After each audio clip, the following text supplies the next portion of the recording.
السلام علیکم۔ اسرائیل فلسطین میں فلسطینیوں کی نسل کشی کیوں کر رہا ہے؟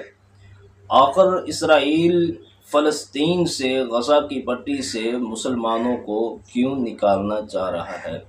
گریٹر اسرائیل کیا ہے اور گریٹر اسرائیل میں کون سے ممالک شامل ہیں، کس ملک کا کتنا حصہ شامل ہے، یہ ہم جاننے کی کوشش کریں گے آج کی اس ویڈیو میں۔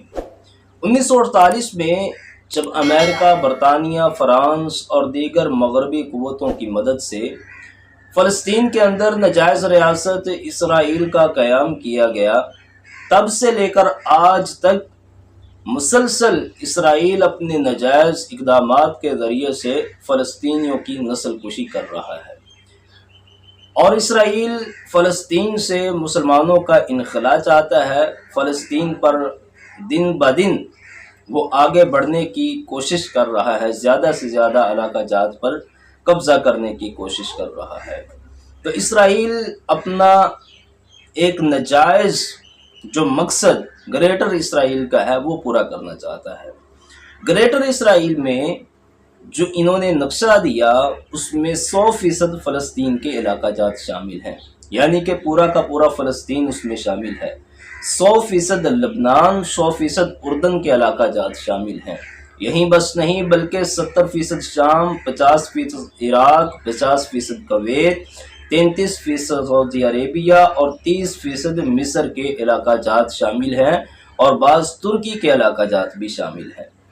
اس سارے خطے کو ملا کر گریٹر اسرائیل کا نیل سے فرات تک کا خواب پورا ہوتا ہے، اور یہی وجہ ہے کہ اسرائیل مسلسل غزہ کے اندر مسلمانوں کی نسل کشی کر رہا ہے۔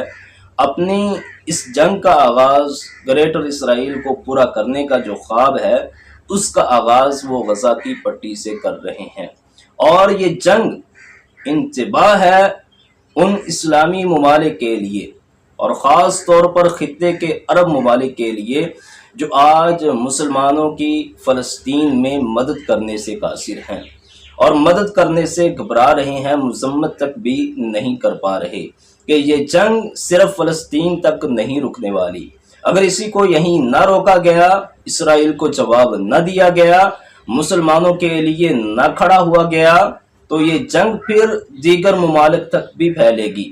جیسا کہ میں نے آپ کو بتایا کہ گریٹر اسرائیل میں صرف فلسطین شامل نہیں ہے بلکہ شام، عراق، مصر، سعودی عربیہ، ترکیہ تک کے علاقہ جات اس میں شامل ہیں، اور اسرائیلی ہر صورت میں گریٹر اسرائیل کا خواب پورا کرنے کی کوشش کریں گے۔